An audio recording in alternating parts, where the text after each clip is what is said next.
All right. Good evening, everyone. My name's Anthony Irvine. I'm a councillor on Temora Shire Council, but none of the views I express here are the views of Temora Shire Council. They're mine and mine alone. My sidekick, Dean McRae, is away tonight. He's at a school presentation night with his young fella, so that's a worthwhile thing to be doing for Dean. So I'll fly solo tonight, and we'll get stuck into a few meaty things.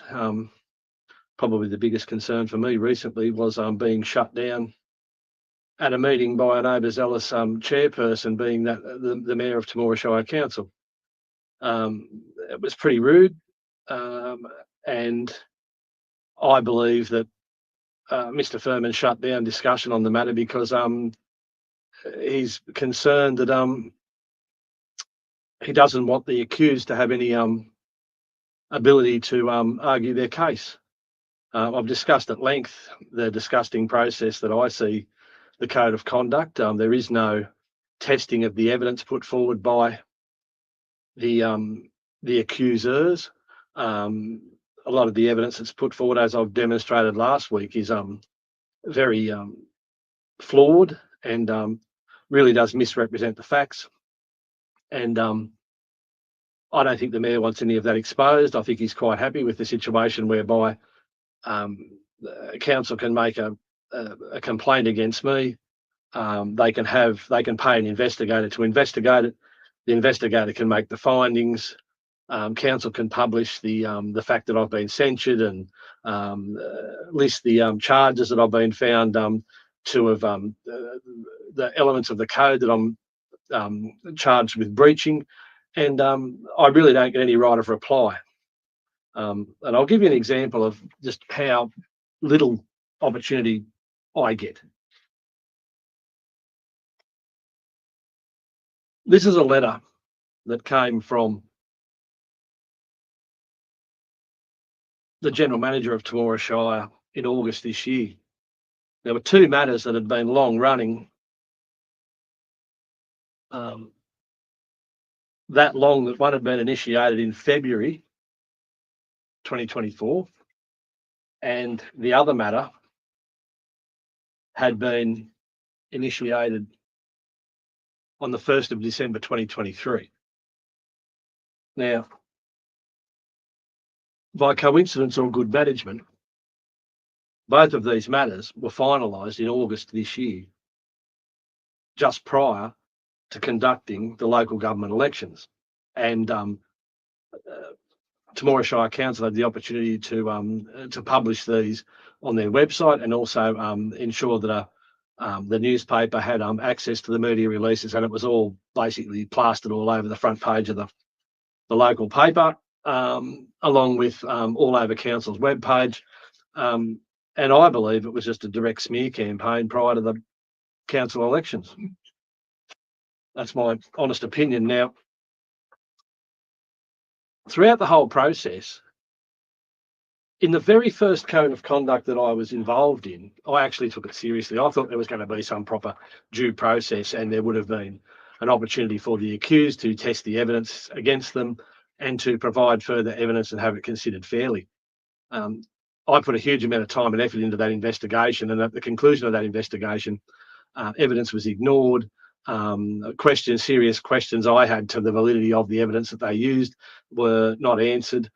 There was some serious questions over the conduct of the whole matter, and that was very, very disappointing. And it was at that point that I realised that this whole process was totally corrupt. There was absolutely no hope for the accused, and realistically, it's just purely set up so that a council organisation could basically flog anyone who that they wish to, and whoever stepped out of line. This is an example. This is after the final report's been handed to council, and they're going to give it handed to the council officers, and they're going to present it to council for consideration. Council will then pass a resolution to endorse the findings of the investigation. Then the media releases are all done, and it's pretty much out in the public, almost immediately. So the letter goes, Dear Councillor Irvine, I'm writing to advise that Council has received the final report in relation to the investigation In the code of conduct breaches, Councillor Anthony Irvine conducted by O'Connor Marsden and Associates. A copy of the report was provided to you on the 6th of August 2024. The matter will be reported to Council at the 15th of August 2024 Council meeting. And just bear in mind, the council elections were on the 12th of September. So in accordance with clause 7.49 of the procedures for the administration of the Model Code of Conduct, you have an opportunity to make a submission to the council. A submission may be made orally or in writing. Your submission should be confined to addressing the investigator's recommendations.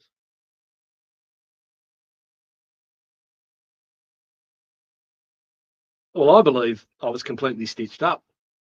So my submission was, I don't agree with the recommendations because I don't agree with the process. Yeah, it's a corrupt process. They ignore evidence that I provide. They include evidence that is dodgy at best and would not stand up to any serious test. And they really do paint a picture that suits their ends. And, you know, I've got the materials here to substantiate those claims. The first code of conduct that I was that was brought against me came after another councillor, Councillor Belinda Bushell, posted a series of false statements and abusive comments on my Facebook page. I responded to and clarified the false statements, and Councillor Bushell subsequently took down all her posts. And then 3 months later, out of the blue, I was slapped with the code of conduct, harassing, bullying, intimidating behaviour towards Councillor Bushell. How can that be? Councillor Bushell initiated it. Councillor Bushell instigated it. Yet there's no charge for Councillor Bushell. I provided evidence to the investigator of that. That was ignored. It was such a stitch up. The general manager initiated the code of conduct investigation in the absence of a written complaint. So he took it on his own back to provide some of the evidence, but not all of the available evidence, to the investigator. When I provided additional evidence to the investigator, it wasn't referred to in the investigation. He certainly didn't consider it in his findings. And what they managed to do is they compartmentalise. They don't take the full picture. They just take snapshots, little bits that suit their ends, cobble that together and call that a charge. And it can't be done in that sense. These things are long-standing, ongoing issues that have been running since about 2018. There's many layers to this stuff, and they just try and take one little snapshot in time and say, oh, no, you breached the code there. Well, what about the 30 times that they breached it prior? Oh, no, that doesn't matter. We're talking about this particular instance. That's outside the realm of this investigation. So it's just an absolute hatchet process. It's a stitch up. It's just used by bullies. It's the most disgusting process, and I can't imagine how it even comes to be in existence, except some very sick people put it together originally, and it's crafted purely as a tool for bullies. The sooner they get rid of it, the better. I don't hold much hope for the replacement. And, you know, it'll just, I can't see any progress in this area anytime soon. It's a really ordinary process. So at the council meeting held 28th of November, this year, the code of conduct statistics were going to be discussed. And obviously, as a councillor, I have an opportunity to comment on that. I was blindsided and bushwhacked. I expected to have an opportunity to discuss this and put forward some of these points. But the mayor, who should know better, chose to talk over the top of me, cut short my opportunity, and basically breached the code of meeting practice, in my opinion, in a number of instances. Now, a councillor, according to the code of meeting practice, a councillor may speak on a matter for up to 5 minutes. And there's also another part of the Code of Meeting Practice that says all councillors must be heard without interruption, and all other councillors must, unless otherwise permitted under the code, remain silent whilst another councillor is speaking. Now, there is room within that for the chair to interject, to clarify something and make a comment. It doesn't give the chair an opportunity to talk over the top, hijack the opportunity, and then basically shut down any debate in that matter. And that's what I believe occurred at the time. I've got the recording from the meeting. I'd like to play that now, and you guys can make your own mind up. But I thought it was disgusting. I thought it was just an act of a bully who doesn't want these matters aired publicly. He's quite happy with the findings of the investigators being publicly known, but he doesn't want to know how those findings were arrived at and what fibs may have been told to allow those findings to have been made. And I think it's disgusting. I think it is really, really disgusting. Mayor Rick Furman knows the Code of Meeting Practice. I don't. All right.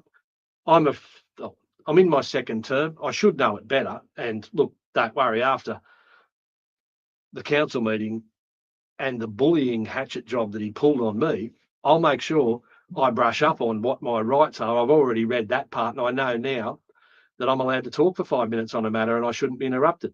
And if I am interrupted, the mayor can make a point, and then I'm allowed to return to my subject and continue, provided I'm staying within the realms of what is considered a fair comment. The mayor basically wants to shut down any debate that isn't in the subject matter that he deems appropriate. If you're not agreeing with him, then you don't get a voice. And I think that's disgusting. There's no democracy in that process. It's a dictatorship at the worst, and it's a really ordinary setup. So the mayor, and I spoke to some people who were present, and they just thought it was filth. The mayor has been the mayor, so he's chaired council meetings for, I think, since 2012. So he's been doing it for 12 years. So he should know what he's doing. I think he's also the chair of the Country Mayors Association. He's also the chairman of REROC. He's the chair of 100 committees. So he should know what he's doing. So when he butts in, shuts down sensible and reasonable debate, and just because it's an opinion that he doesn't agree with, I reckon it's disgusting. And I just think it's filth. And I can't believe that he can get into these positions with these people. I'm sure if he tried that shit on at the Country Mayors Association, they'd throw him out. It's no good. But that's what we're facing and that's what we're dealing with. So I'll play the audio from the council meeting of 28th of November. 10.3 Code of Conduct Statistics. The Director. Thank you, Mr. Mayor. So this report is a requirement of the procedures for the administration of the Code of Conduct, and I'm happy to take any questions on it. Thank you, Madam Director.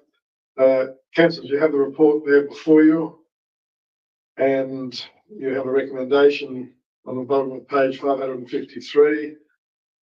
The Council received and note the reporting statistics, the Code of Conduct complaints about councillors and the General Manager in accordance with Part 11 of the procedures for the administrative of the Model Code of Conduct. Administration. The administration of the Model Code of Conduct, just with that slight amendment. Councillor, you have the report there. Is someone prepared to move the recommendation or is an alternate view? Sorry, the Deputy Mayor, Councillor Sinclair. Recommendation, bottom of page 5.3. Thank you. Second, Councillor Smith. Thank you. Move. Second, discussion. Councillor, the Deputy Mayor. Thank you. Councillor Erber. So this shows a marked increase on the expenditure from last year. Last year's expenditure was 28,525. This year's expenditure is a further 40,933 for a grand total $69,458 expended by council in pursuit of these matters, not to mention the time expended by others, and obviously the person who's been involved in this stuff as well. So it comes at a huge expense. To what end? No one knows. There's still further outstanding matters to be dealt with by the OLG hanging over from this, which we wait expectantly for, although it doesn't seem to be coming anytime soon. There'll be additional costs associated with that. But 30, 70,000 bucks of ratepayers' money, I don't see any value in it. Councillor Evan, the one thing that I will say very plainly and very clearly is that this council will not tolerate any rot of any kind. And if there is a breach, then that will be reported no matter from whom. So that is what will happen, because it will send a very clear message to councillors, to staff and to the community that we will not tolerate poor behaviour or that anything that is in breach of the code. And I'd be very careful, Councillor Irvine, I'd be very, very careful. This process clearly suits the investigators. Number one, Kath Rhodes, when she did the councillor inductions, was quite happy to tell everyone that she'd been involved in over 1,000 of these. So the income generated for these code of conduct reviewers is ridiculous. If you consider that every one of those was worth $10,000, then there's a turnover there for Kath Roach or her employer or associates at the time of $10 million of ratepayers' money. Councillor Irvine, you know that it's not appropriate to be talking. That was at the councillor induction. It was an open day, and the statement was that she'd been involved in over 1,000 of these matters. So, Council, what I would say, Councillor Irvine, is if councillors behave in accordance with the code, we would not have to expend the time and money in which we're doing, and that is the end of the matter. There is a there's no. That's exactly right. There is no opportunity for the accused to have any of Councillor Irvine. It is not appropriate. Councillor Irvine, you do not have the call. No, I haven't in the whole process. You do not have the call. So No, if you can four of them I have had a call. Four. There you are, four of them. You Councillor, don't get a call as the accused. I've put the motion. All those of that opinion, please say aye. To the contrary, no. Declare the motion carried. Thank you very much. So there you go. Make your own mind up. He just bullied his way through, took over, shut the whole thing down, and couldn't handle having any questions asked about the process. Yeah, there's a comment there that's come through, and look, that's Rob, I reckon that's exactly how I felt at the time. I thought it was atrocious. I just thought he absolutely took over the whole process and would not allow me to speak. And I think it's just outrageous, particularly when I'm the subject of four of them. Now, obviously, council won't tolerate any rot. So is the insinuation there that I am the only person in the whole operation worthy of receiving a code of conduct in the last 10 years? That's preposterous. That is absolutely ridiculous proposition. I know that even earlier on in these processes, there were actions by council officers that were substandard and really should have been pulled up, but none of that occurred. That's why we're at the situation we're at. In 2018, I was minding my own business and doing the work that I'd been charged to do. And then the rug was pulled from under me and I was kicked out of a project that I'd had and been working in for 5 years. And that's provable because I issued an invoice for the work that I'd put in to date, and that got paid with the provision of nothing else. Like, it's not contentious. That is fact. Council don't dispute that. But council, their actions in that whole process were disgusting. At one point, council put a 10-page legal document in front of me and insisted I sign it in order to get paid. It was a non-disclosure agreement. It was not required. Council just had to honour the fact that they had engaged me to put serious amounts of work. Well, look, that was after the breakdown of the project. That was probably the best offer they'd had. And then they just kicked it in my face. It was the worst time of my life. It was a disgusting manner of affairs. And then at the same time, council began directing work intentionally away from me. And that hasn't stopped. You know, the council, the mayor and the general manager were quite happy to sit there prior to my first election and tell the whole community that I'd been making about $50,000 or $60,000 in turnover a year out of council for the past 6 years. Well, I'm telling you, we haven't bumped $5,000 this year, and we're not going to go anywhere near it the way things are going. So they have turned the screws, they have turned the tap off, and they are punishing me for sticking up for myself. And you can't even have an opportunity to defend yourself. It's disgusting. It's filth. The bullying that goes on in this council is next level. And I believe that was just a prime example of it. The mayor knows that I'm supposed to be given a fair opportunity to speak. And provided I don't go and cross lines and start abusing people and carrying on and swearing, and yeah, I'm allowed to put forward points and debate points. And I just thought it was just a complete disgusting effort. I've asked the general manager to reintroduce that subject so that it can be so that the debate can be had at the next meeting. The general manager has said that the resolution's been passed and it won't be put forward. So as far as council are concerned, that's put to bed now. They're happy. They've got the results they want. They've thrown the mud stuck. Look, the only thing I can be thankful of is the fact that the community obviously know what's going on. They're awake to this stuff, and they disregarded that when they went to the polls. And it was clear. I got the second most amount of first preference votes.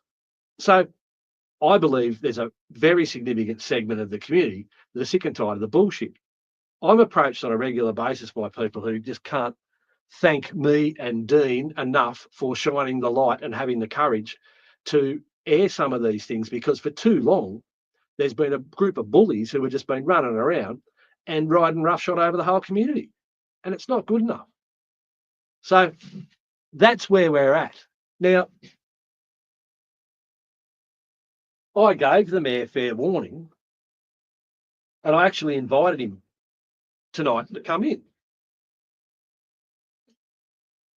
Because I'm not going to sit here and have a pot shot at him without giving him a chance to defend himself and to come in and put his points forward. So I wrote an email to the mayor and I said, "Dear Councillor Furman, I'll be broadcasting an episode of Dean and Irv Spin Doctors, and a section of the material will deal with your conduct at the November council meeting. I was denied a fair opportunity to speak on the matter within the meeting and in breach of the code of meeting practice. You had no grounds to terminate my address. You should know the rules, therefore a breach of the rules by yourself can only be intentional. This is yet another example of this council shutting down discussion around the corrupt code of conduct process. Thank goodness for the recording of the meeting so the community may hear the bullying by the chair for themselves.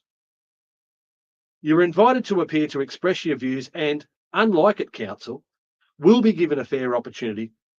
With this, there is, of course, an expectation you will allow alternate views to be expressed, which clearly doesn't happen at council. Please advise if you wish to attend, and details will be forward regards." So I've got a pretty curt response. "Dear Councillor Irvine, thank you for your email. I will not be accepting your invitation." Fair enough. And I just responded, "Dear Councillor Furman, thank you for confirming you will decline my invitation to discuss the matters. My concerns regarding your conduct remain. Regards." So there you go.